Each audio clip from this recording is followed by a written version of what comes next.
I'd like to share some ideas about dealing with this aftermath of this intense time we've been going through in the garden route. Now is in a Plett Sagefield area. And so what I've done up here is written some common things that you as parents can expect from your kids and even yourselves after this event. I'm going to go through them and then also speak about some of the ways to help.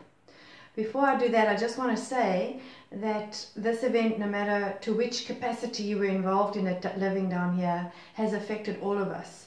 And psychologists, we call it trauma because it was something sudden, it was really unexpected, and it was dangerous in the form of life-threatening. So in terms of how to deal with it and what's normal and not normal, there's a whole lot of lots and lots of research and experience, and we're also so grateful for all the support we're getting from counsellors and trauma debriefers all over the country. So let's start with what is common after this kind of trauma. It's very common for your children to be more anxious and jumpy because often obviously they are fearful, and the fear has really set inside their system.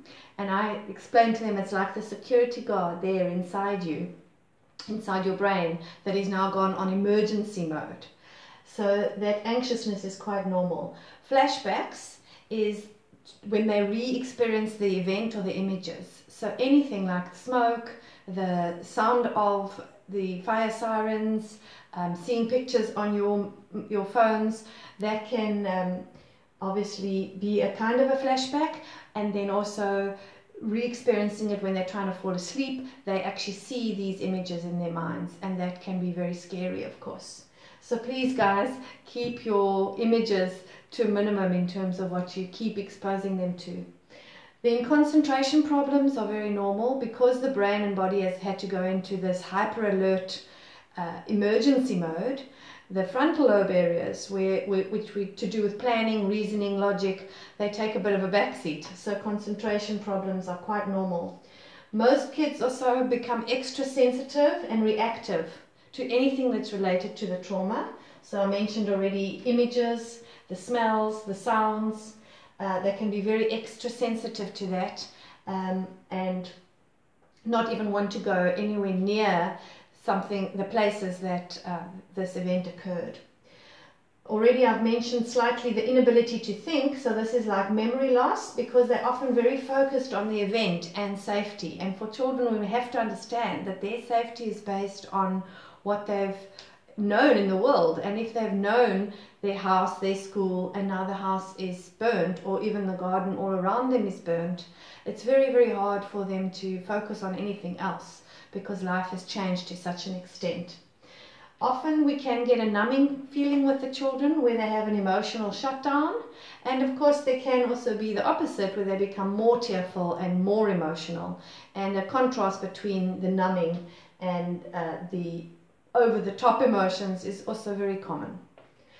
Very many of the children and adults after trauma experience sleep difficulties. This includes nightmares, bad dreams, waking up a lot, not being able to fall asleep or only staying asleep for a short time, and also a lack of appetite or sometimes an increase in appetite, eating a lot more. That's also all fine.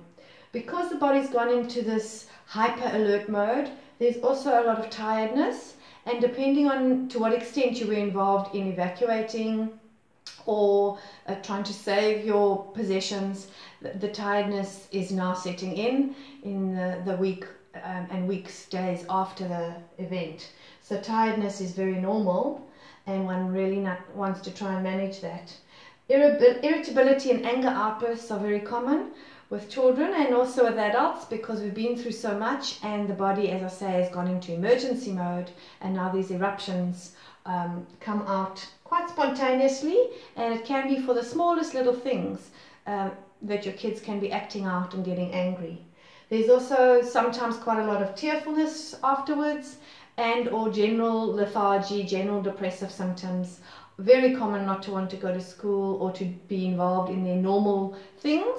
But of course, although that's common and normal, we want to try and support them and move them through this list of common things. And I've also noticed the clingy and demandingness that's quite common. Children becoming more clingy and demanding. Please note, guys, that these common symptoms are quite okay for the first few weeks. It's absolutely natural after a traumatic event. My next clip is going to be about what we can do to help. And know that also in chapter 4 in my Parent Magic book, I have a whole chapter on facing big storms. So our next clip coming, is going to be what we can do to help.